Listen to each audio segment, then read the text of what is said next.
Victor Tiffany is the author of Bernie or Bust, the Tales of Electoral Rebellion.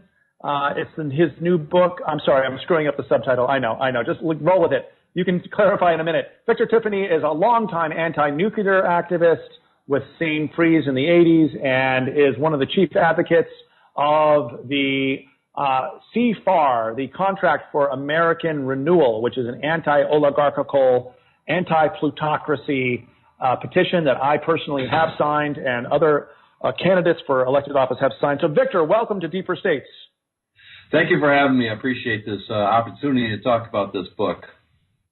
Great. Yeah, let's talk about the book, Bernie or Bust. What's it all about? Well, part of it is a memoir. What is it we did? How did we do this? How did we use social media to build this movement? And especially two guys who were nobody. Nobody heard of Victor Tiffany or Patrick Walker 3 years ago. We really came out of nowhere. We came up with an idea, and it took off. And then 6 months later, we found out that it was kind of a stupid idea. So we had to modify it. We changed things on the run. We were pioneers. In fact, that is the subtitle of the book, Pioneers of Electoral Revolt.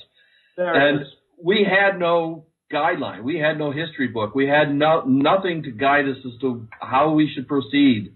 So we made up a lot of it as we went. And when we realized that the write-in option for Bernie Sanders was not available in many, many states, not just the 7 states that have no write-in provision, but most states of those remaining won't even count write-in votes. We realized we had made a mistake, and at that point we added Jill Stein to the or bust option. In other words, write them in or else vote for Jill Stein. And then by the time we got to the DNC, we decided just drop the write-in option. It's not a smart choice. Let's get the Green Party built up, and let's show the Democrats next time they want to mess with and rig an election against a populist who obviously had more support than Hillary Clinton. You could see that in the rallies, right? She could barely fill a gym, and he was filling coliseums. So there's no doubt he would have won the primary if they hadn't cheated in ways that we can only begin to guess. Well, not even guess, but no, the superdelegates, you can see the superdelegates votes. Yeah. We knew that was rigged against them from get-go. That's one of the reasons we did this. The whole idea was it was rigged against them because of the superdelegates. But there was other riggings going on, like the exit polls that has such huge discrepancies between those exit polls and what the actual vote came out. In many counties around the world, around the country, exactly what that was about, we can only guess. But on the Republican side, those exit polls always came out within a percentage point or two. So that's no accident. Something was going on there. The whole thing was rigged against Bernie. They talk about, Russiagate and all this threat from external sources to our electoral system. We have major internal threats from party actors. And one thing we want to do, part of the What's Next chapter, the first part of What's Next chapter in Bernie or Bust is we need to resort or go back to hand-countable paper ballots and have transparent audits when races are close or when one candidate or another challenges the outcome. We need to restore integrity to our entire system of electronics, and there are people now working on this. Right. Yeah. Great. And what who do you like in 2020? Do you think Bernie is coming? It looks like Bernie is on the verge of maybe announcing in the next 6 months that he is going to run in 2020. What do you think?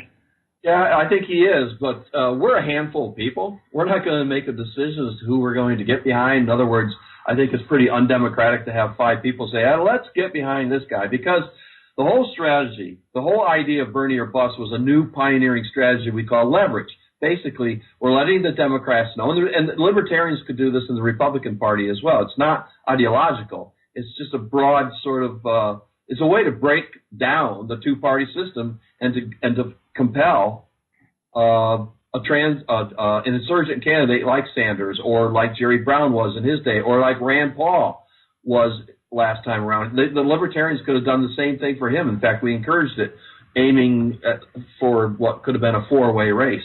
But it completely broke down that way. So we're going to put that forward to our entire remaining members who are still subscribed to the newsletter. We're going to let everyone vote on who we're going to get behind and apply leverage again in 2020. Well, a handful of us are not going to make that decision.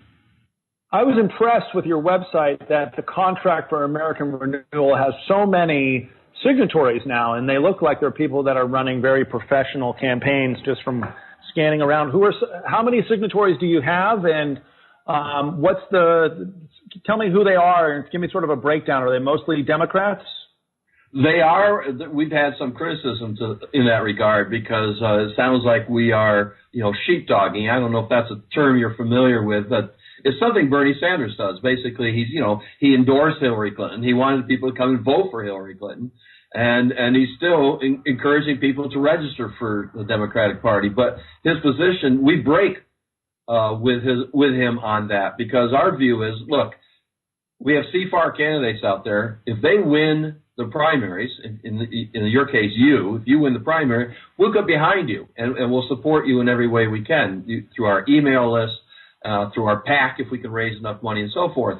But if you lose your primary, we're not supporting the candidate. We're not going to get behind the Democrat who wins the prize if it's not a CFAR candidate. This is pretty hardcore. We're not going to get behind neoliberal candidates any further.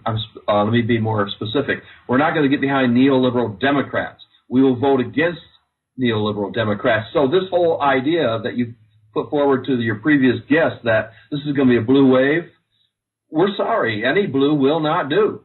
So if the CFAR candidates do not win their primaries, this isn't going to be a blue wave. Right. This could actually end up backfiring on Democrats. That's the whole idea behind leverage. It's going to be our way, or screw you guys. We're not getting behind the neoliberal Democrats anymore. Right. Yeah. The context in which I said that was talking about the possibility of a Trump impeachment. How do you feel about the possibilities of a Trump impeachment? I come out very clearly in Bernie or Bust. We're unalterably opposed to that for two reasons. One, Mike Pence would be worse, just as a matter of pragmatic thinking. Why get rid of this horribly inept right-winger and replace him with a very competent right-winger? That makes no sense to me at all. Trump's incompetence is a benefit from my perspective because he's not getting much done. And when you're out there as far right as he is, that's a good thing. And the other problem I have with impeachment is, where the hell were all these liberals screaming impeachment when Obama wiped his rectum with the Constitution by assassinating an American with no due process? Look, Anwar al-Awlaki was a bad guy. We can agree that he had sided with the terrorists. But a handful of people in the executive branch of government does not make for due process. Thank you. It does not make for due process. So assassinating this guy with a Hellfire missile was in violation of the 5th and 14th Amendments. Where were the people? I would argue that I'm not even sure he was such a terrible bad guy. In fact, the Pentagon met with him right after 9/11. They tried to recruit him to be kind of like one of these people that's not, that's maybe in Al-Qaeda but working for both sides, like a double agent, which happens all the time, like Imam Salem or Ali Muhammad or Muhammad Atta, in the 9/11, but yeah, it's funny. I just mentioned the al-Awlaki assassination in the previous hour. So this is, both my guests now feel that Obama should have been impeached, which is very interesting. And both my guests don't want to impeach Trump, but both my guests on the show want to impeach Obama, who's not the president, but they don't want to impeach Trump. So this is turning out to be quite a show, Victor. Yeah, it's interesting. I to agree with her on this point, but politics makes strange bedfellows sometimes. It does.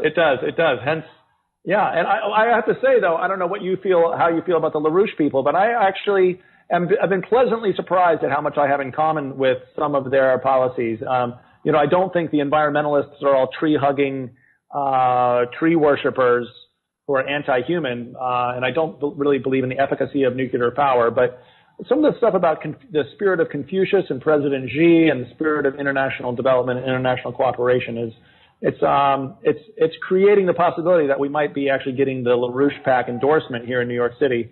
We're also on the verge of getting the endorsement from the Bernie-crats from Progressive Action of Lower Manhattan, and we're in touch with Our Revolution now, and we know a lot of the key players now, so that feels really good. Yeah. That's good. Yeah, you should. I mean, there's no question you are the insurgent in this race, and you should be getting the support from all of these progressive and revolutionary organizations out there. Oh, good. That makes me feel better. Good. Yeah, one of my attempts, what I'm trying to goals in Bernie or Bust, is to sort of highlight neoliberalism. We don't even realize. Very few people in this country understand. There's been this silent coup, this slow motion silent coup of corporations and their actors taking over this country. This is why we need a revolution.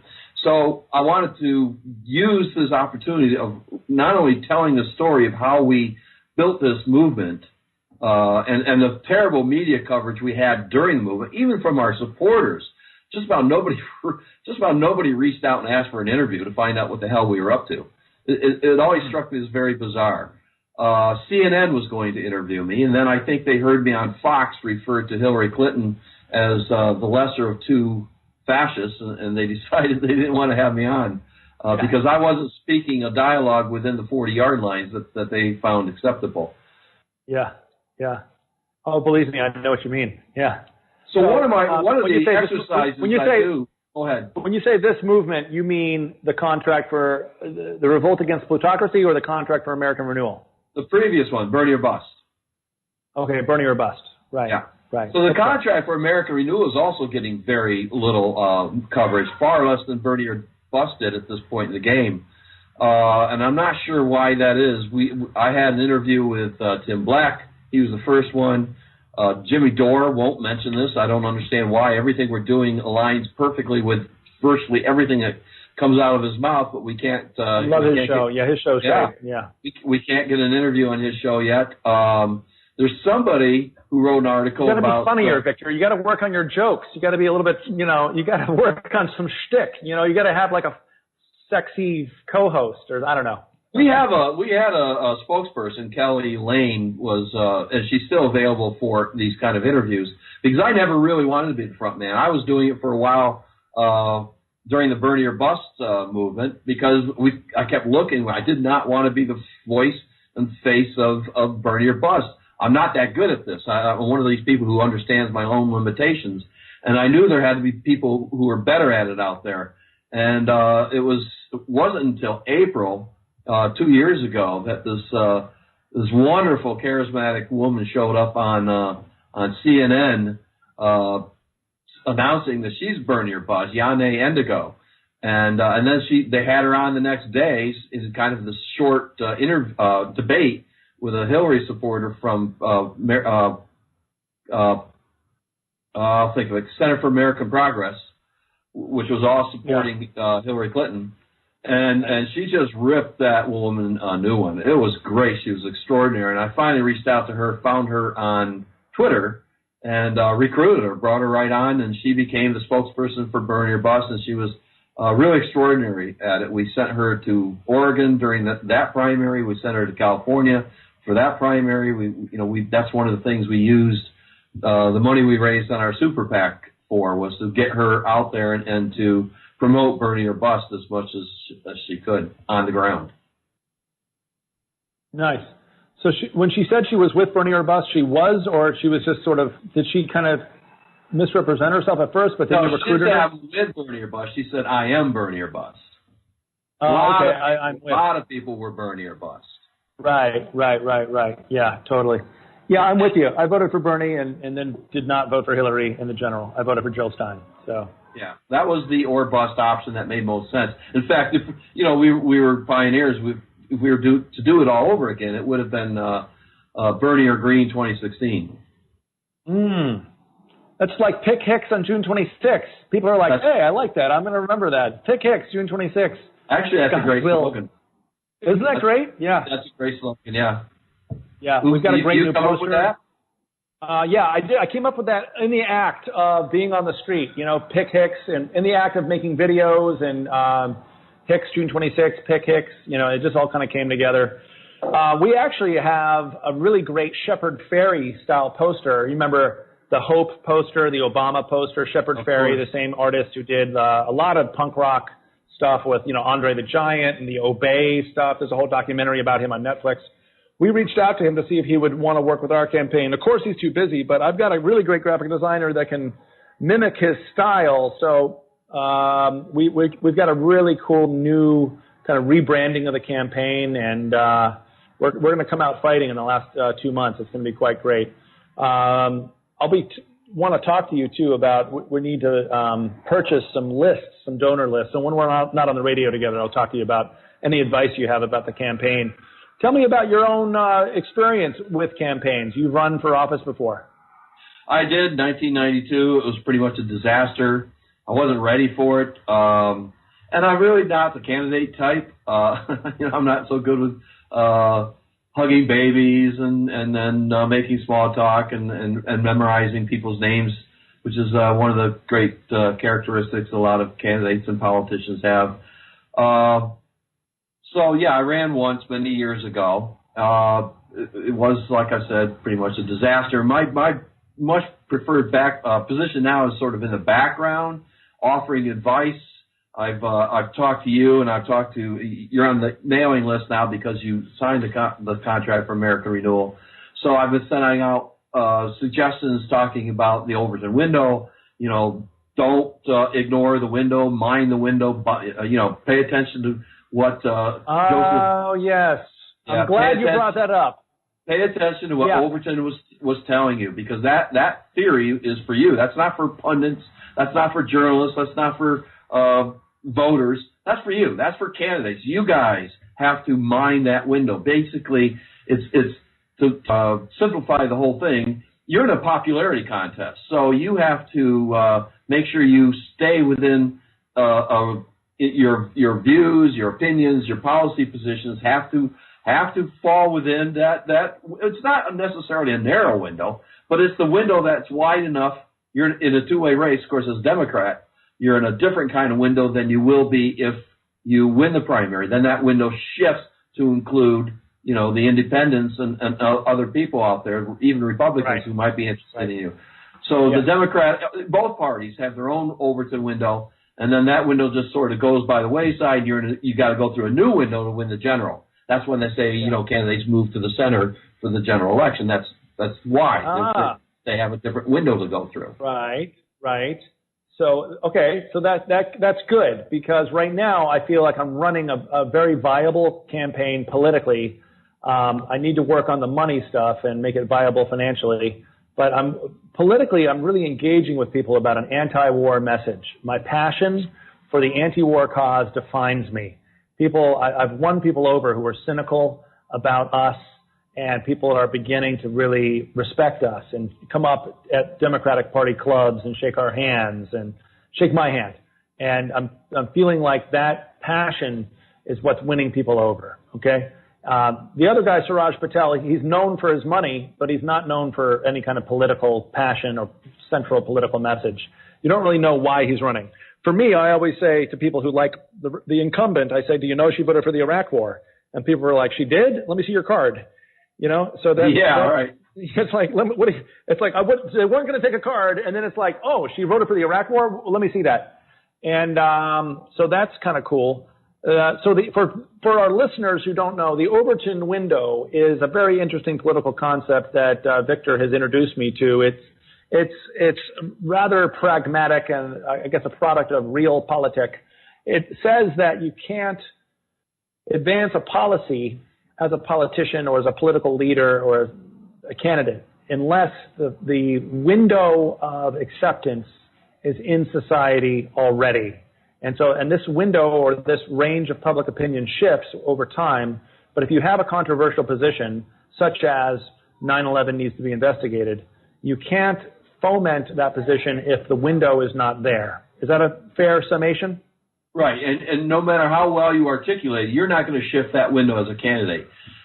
If there's a grassroots movement for 9/11 investigations and further research and more investigations, that will shift the window in your direction. But no matter what Right. you say or no matter how you campaign about it, you're not going to shift the window. Candidates definitely don't. And even the president with his bully pulpit, and let's admit it, this president does put the bully in the bully pulpit. Even he doesn't shift that window very much. And I just want to make one more point about your peace activism. That's something we have in common. I've been a peace activist. That's where Bernie or Bust came from. It was a conversation I had on the street corner, and this comes up in the book, and I actually talked about it at the Bernie or Bust rally in Philadelphia.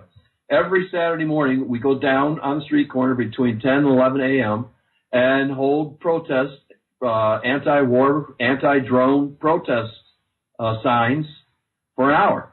All right, and of course we have conversations and so forth, and that's when one of the fellow protesters, a friend, we were talking about. This is before Sanders even announced how he was going to run as an independent or as a Democrat or whatever. In fact, it was the Saturday before he announced as a Democrat, and so we were going back and forth as to how he might do it, and you know. I was fearful that he would run as a Democrat because I thought he could win a general election, but he would never win the primaries because of the way the system's rigged against him.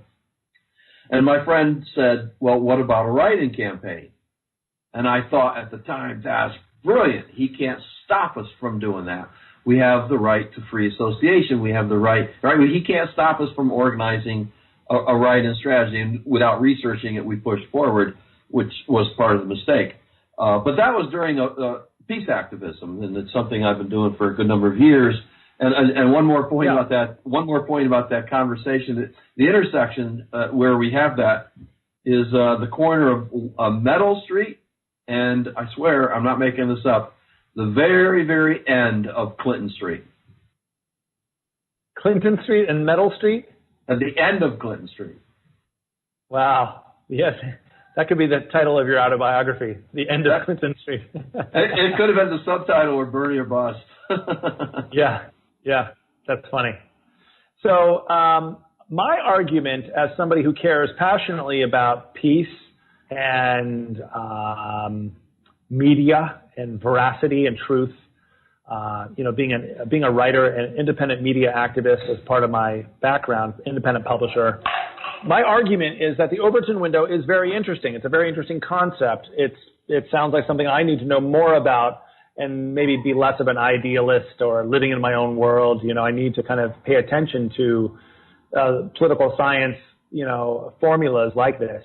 However, and I know, having done 16 years of research of advocating for a new investigation of 9/11 based on deep suspicions of the Bush-Cheney regime, I would argue that things have fundamentally changed in the last year.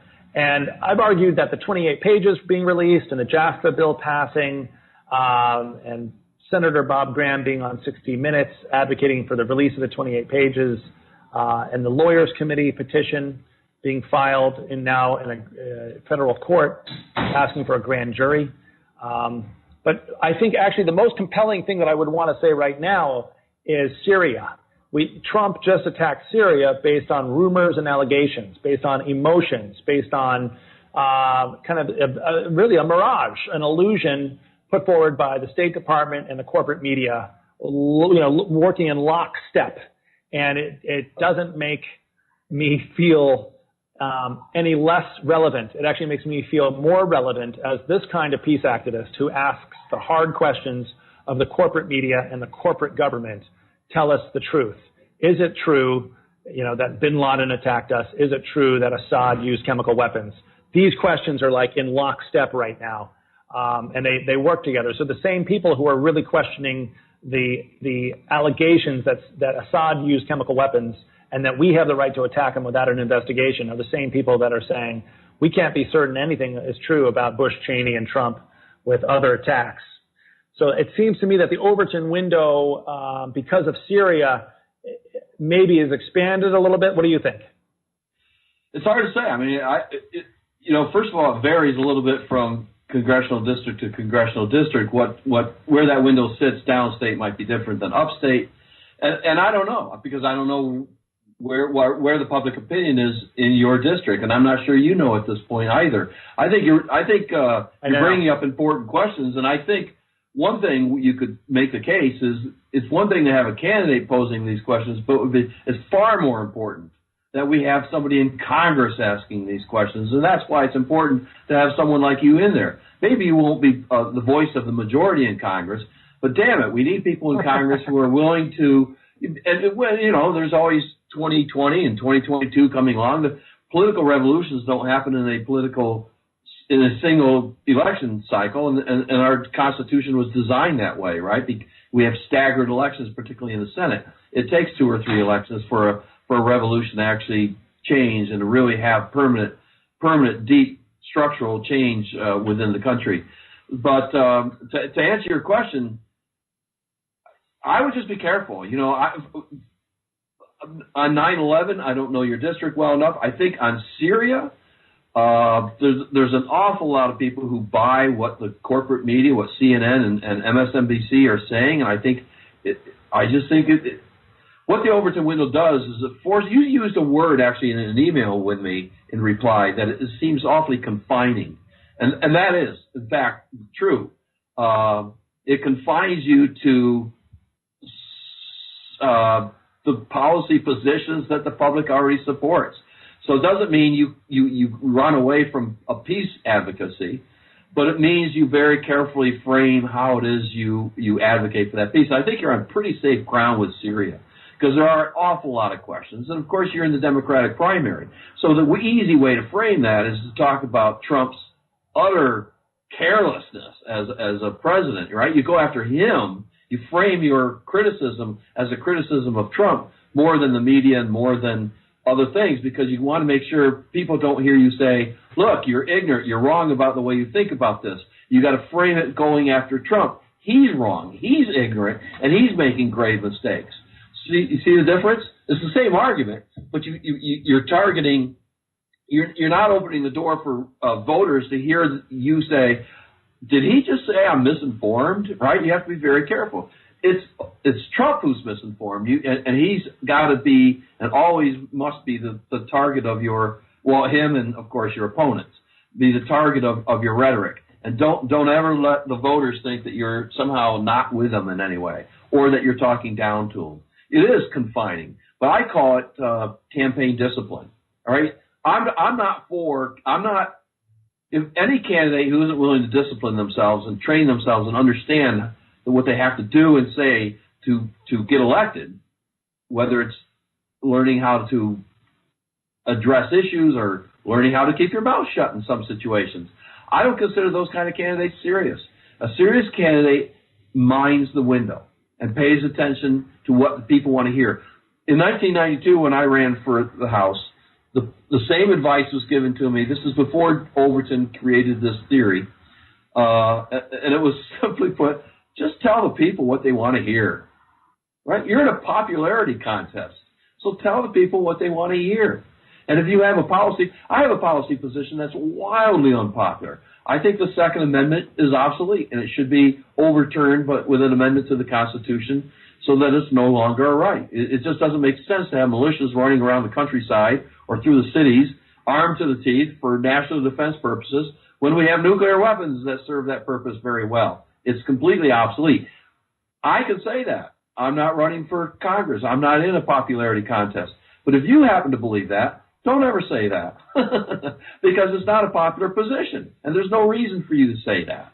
Right? You just hopefully you won't get asked. And again, I don't know your position on the Second Amendment, and I'm not grilling you. I'm just presenting a scenario where if you have you have an unpopular position, the best thing to do is to remain silent about that position. Discipline your rhetoric, your literature, everything about your campaign must be disciplined to fit in that window. And that window, you don't get to decide what the borders of that window is. The people decide what's acceptable, and you have to. It is confining, but that's too bad. That's just part of running in a popularity contest, which is what elections in part are.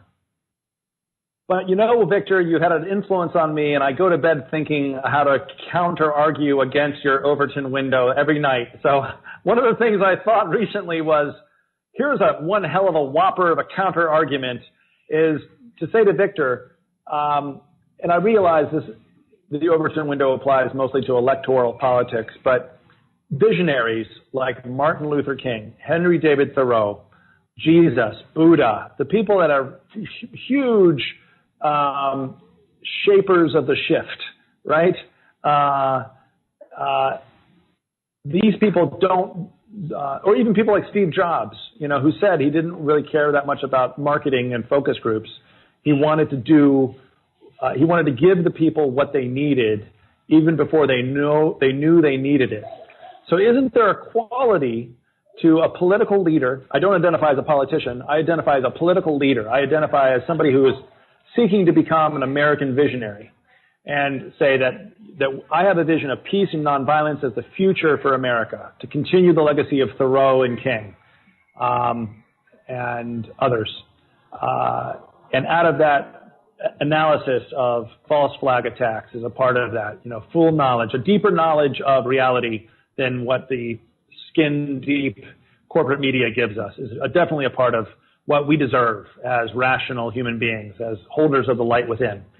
So isn't that one hell of a counter-argument to the Overton window, to not be confined by the boundaries of what you think public opinion might be, but to really say, like, I stand for this beautiful vision of peace and transparency and integrity and honesty, and that's where I want to. That's what I want you to do, is to join me and join in our march towards that vision. And we only have about 4 minutes left, Victor, so just letting you know. Okay, go ahead. Well, you can. I think you have to be very careful how you frame it. On one level, you have to choose between being a political visionary and being a candidate. But on the other hand, that's one answer. On the other hand, if you really, and obviously you do want to pull these together, you can make the case for peace, but you have to frame it in a way that the public understands what you're saying. We're sick and tired of war in this country. So if you talk about, winding down this war and turning it into what it should have been in the first place, which is a crime investigation, a police matter, rather than a war on terrorism, which doesn't make sense from get-go, right? And John Kerry ran on that in 2004. He said it's not a war; it's a police action. We should be investigating a crime, and so that's kind of a mainstream way of putting it, right? We have to wind down this war. We have to wind down the American empire, and that's something that's starting to gain traction, certainly on the American left and some people on the right, that they don't want the United. This is supposed to be a republic. It was never supposed to be an empire. The framers certainly didn't create an empire. This is something that's come about in the last, post-World War II. So, and again, you can use quotation marks around the word empire, if you have to use air quotes or whatever, because some people argue, well, it's not technically an empire, but it functions an awful lot like an empire. So, again, the Overton window does confine your framing. Yes, you can run as a visionary, but you can't speak like a visionary, if that makes any sense. Right? You have to speak more like a pragmatist, because the people want somebody who's going to go to Congress and make a difference, not somebody who's going to be standing out there all alone, waving the peace flag or the rainbow flag and not getting anything done. They want somebody who's going to go and make a difference. So you have to frame your peace advocacy, and I'm not saying you shouldn't do that. I'm just saying you're in a popularity contest. You have to exercise the discipline of thinking about how voters want to hear your message. They're sick of war. We as voters are sick of war. So that's your what am I trying to say? That's your foothold there. That's where you want to come at this, and then frame it as a way that you're going to go to Congress and you're going to work to what's Barney Frank talked about, reducing America's strategic footprint. Right? Again, same idea. Right? You might say we need to start disassembling the empire. That's one way of putting it, but maybe people are more amenable to reducing our strategic footprint. Let's start working on backing out of the Middle East, because we're just causing more problems than we're solving there. Right? And then leave it there rather than going too far. Our guest in this hour is Victor Tiffany. He's the author of Bernie or Bust, which is his new book. It's out now, or when is it out? You're writing it now, right? It came out early March. Oh, great. It's on Amazon? It's Dorrance, Dorrance Publishers. It is on Amazon. Sorry. Okay, great. So Burning or Bust it's on Amazon, and is it print on demand, or did you guys print a bunch of them? How did that work? It is print on demand. Oh, cool, great. And we got about one music left. What do you want to tell us more about Burning or Bust, or anything at all? Yeah, one of the things I'm asking people to do is not just get the book and read it and let it sit on a bookshelf. This whole idea of writing this book is to foment revolution in the United States. Not enough people understand there's been a corporate coup in this country. So the idea is to get the book, read it, and give it away. Give it away to somebody who doesn't understand why we need a revolution, what neoliberalism is about. So we can, next time there's a revolutionary who runs in this country, he can actually win the election with broad support from the left and the right, because we need this revolution. That's great. I'm in. You inspired me, Victor. I want you to come to New York City, and I'll do a book event for you, and then you can help manage the campaign here for a little while. How about that? Great. I'd love to. You've been listening to, yeah, good. You're on. Okay, so you've been listening to Deeper States of America Radio. I'm your host, Sander Hicks, candidate for Congress, hicksforcongress.com. Thank you to Victor and Diane for being my guests. And peace out, and thank you so much for being on the show, Victor. Take care of yourself. Thank you. You too.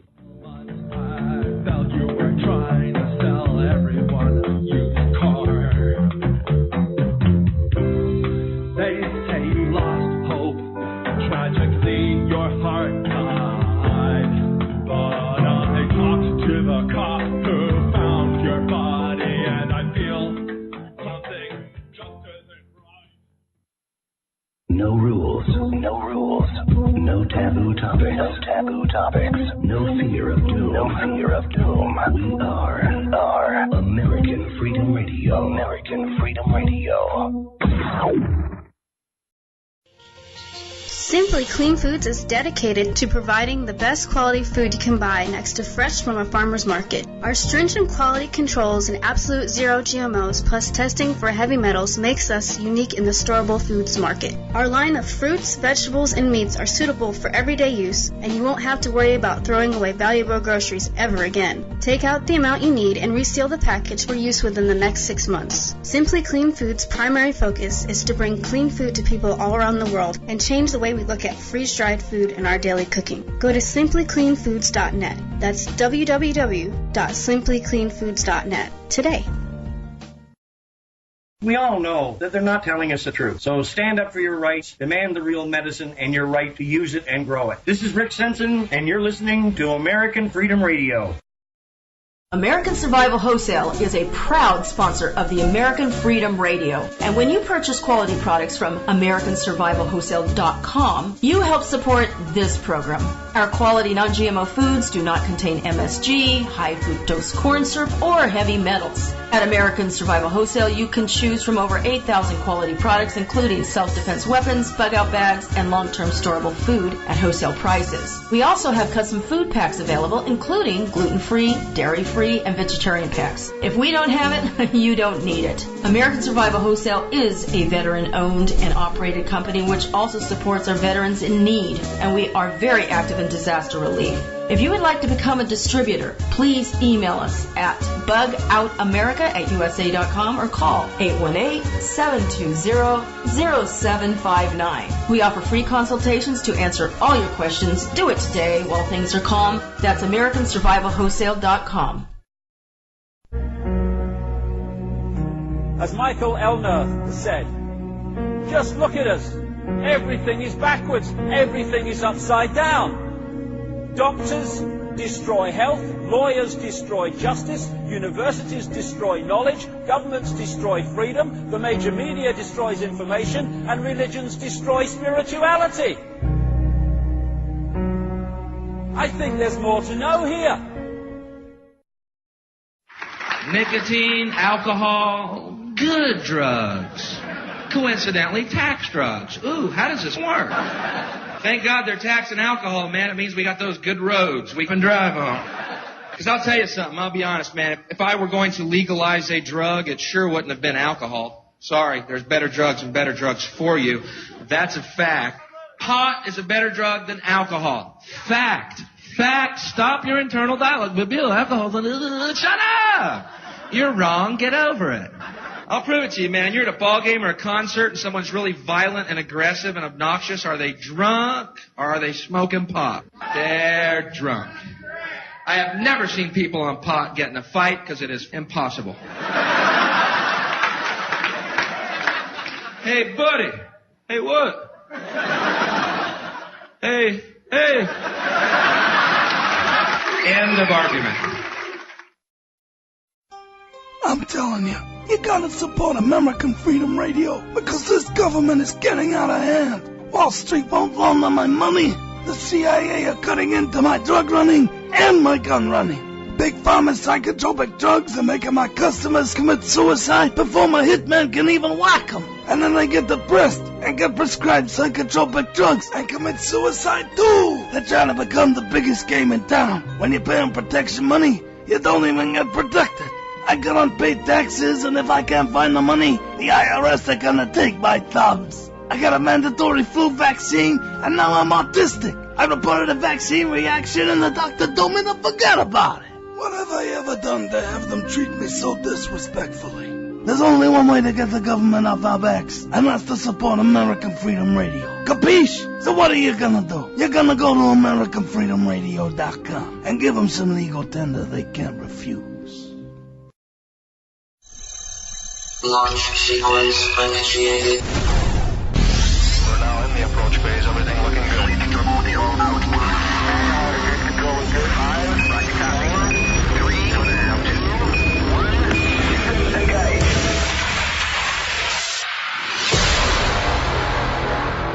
Prepare your mind to experience American Freedom Radio.